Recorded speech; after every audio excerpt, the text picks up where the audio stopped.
তোমার কি জেদ আর পাগলামি আছে? যদি তোমার মধ্যে জেদ আর পাগলামি থাকে, তাহলে তুমিও একদিন জিতবে।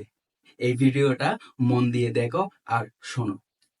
আমরা সব সময় এটা আশা করি আমাদের প্রত্যেকটা কাজ আমরা যেমনটা আশা করছি ঠিক তেমনটাই হয়ে যায়। বাট সব সময় আমাদের সাথে এমনটা হয় না। আর যদি সেই একটি উইক পার্সন হয় আর তার যদি সমস্যার সাথে লড়াই করার সাহস না থাকে, তাহলে সে এরকম পরিস্থিতিতে হার মেনে নেয়। তার কারণ হলো সে যেমনটা ভেবেছিল পরিস্থিতি তার উল্টো পথে চলতে শুরু করেছে। কিন্তু যদি তুমি সাকসেসফুল গ্রেট কিছু করতে চাও, তাহলে এটা তোমার জানা দরকার যে পৃথিবীতে সকল সাকসেসফুল মানুষের মধ্যে একটা জিনিস খুবই কমন। সেটা কি জানো তো?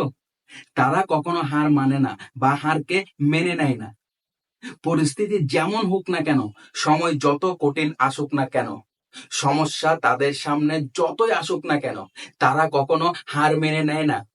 আর তোমাকে এটাও বলে রাখি, তুমি তোমার সামনে এরকম অনেক কারণ দেখতে পাবে। সেই কারণগুলো তোমাকে বোঝাবে যে তুমি এটা করতে পারবে না, তোমাকে দিয়ে এই কাজটা হবে না। একটা ছোট কারণ যেটাকে দেখে তোমার মনে হয় যে হ্যাঁ, আমি এটা করতে পারবো। আর তুমি যদি ভালো করে খেয়াল করে দেখো, সাকসেসফুল মানুষরাই সব সময় সেই কারণটিকেই বেছে নেয়। সাকসেসফুল মানুষরাই সবসময় সেই কারণটিকেই বেছে নেয়। আর ওই কারণটির উপরে তারা ফোকাস করে। আমাদের আশেপাশে চারিদিকে এমন অনেক মানুষ আছে যারা আমাদের নিয়ে ঠাট্টা করে, উপহাস করে। তারা আমাদেরকে এও বলে যে তুমি যে কাজটা করেছো এতে অনেক রিস্ক আছে। এই কাজটা আমিও অনেক চেষ্টা করেছি, বাট আমি পারিনি, তুমিও পারবে না, তোমাকে দিয়ে এই কাজটা অসম্ভব, এই কাজে ঝুঁকি অনেক আছে, তুমি করতে পারবে না। হয়তো তার কথা শুনে তুমি মনে করলে বা তুমি চিন্তা করলে, হ্যাঁ উনি তো ঠিক কথাই বলছে, এই কাজটিতে অনেক ঝুঁকি ও সমস্যা রয়েছে। আর সেই সময় থেকে তুমি চিন্তায় পড়ে গেলে। ওয়েট ওয়েট ওয়েট, তোমার চিন্তা করা শেষ হলো? যদি তোমার চিন্তা করা শেষ হয়, তবে এখন আমার কথাটা মন দিয়ে শোনো। আচ্ছা, আমার একটা কথার উত্তর দাও তো, তুমি কি ওই মানুষটার মতো? তোমার চিন্তা শক্তি কি ওই মানুষটার মতোই? তোমার লাইফের স্টাইল, চলাফেরা সব কি ওনার মতো? যদি ওনার মতো হয়ে না থাকো, তাহলে তুমি কেন এত ভাবছো? তোমাকে একটা কথা বলি, এই পৃথিবীতে সব মানুষ এক না। সব মানুষেরই আলাদা আলাদা সত্তা আছে, বিচার বুদ্ধি, চিন্তা ভাবনা করার কৌশলও আলাদা। হ্যাঁ, একদম ঠিক শুনেছো, কৌশল আলাদা। এই যে সেই কাজটা করতে পারেনি, তুমি তার কৌশল দিয়ে করে তাকে দেখিয়ে দাও। তাকে তুমি বুঝিয়ে দাও, পরিস্থিতি যেমন হোক না কেন, সমস্যা যতই হোক না কেন, তুমি কখনো হার মানবে না। আর হার মানা উচিতও না। হয়তো তোমাকে অনেকেই বলবে এর জেদ বেশি, এ পাগলামোটাও বেশি। হ্যাঁ, তুমি জেদ করছো, পাগলামো করছো, সেটা তোমার জীবনে সফলতা পাওয়ার জন্য। কিন্তু এটাও মনে রাখবে, সফলতাটাকে এত ভালোবেসো না, বরং সফলতা পাওয়ার প্রক্রিয়াটাকে ভালোবাসো, সেই মেথডটিকে ভালোবাসো। মেথড স্ট্রং হওয়াটা খুব জরুরি, প্ল্যান স্ট্রং হওয়াটা খুব জরুরি।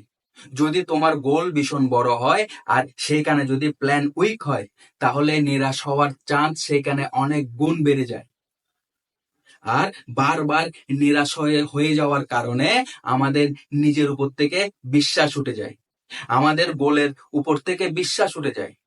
কিছু মানুষ আছে, তারা বলে আমি সফল হতে পারিনি কারণ আমার সামনে অনেক সমস্যা ছিল, আমার জীবনের পরিস্থিতি অনেক খারাপ ছিল, তখন আমাকে কেউ সাহায্য করেনি, সেই জন্য আমি সামনের দিকে এগোতে পারিনি।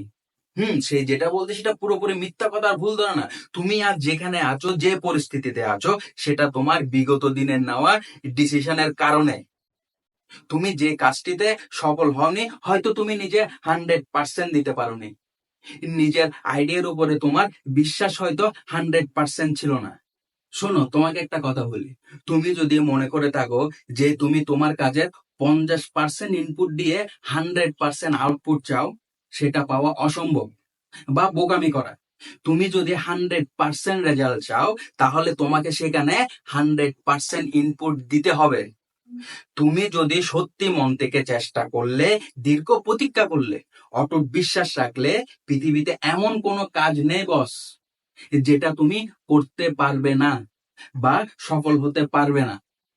নিজের উপরে বিশ্বাস রেখো, বিশ্বাস রেখে চেষ্টা করে এগিয়ে যাও। আর হ্যাঁ, তোমার জেদ আর পাগলামি যেন সবসময় এক থাকে।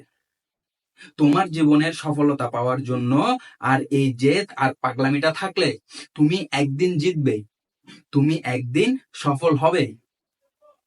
Thank you so much. See you next video.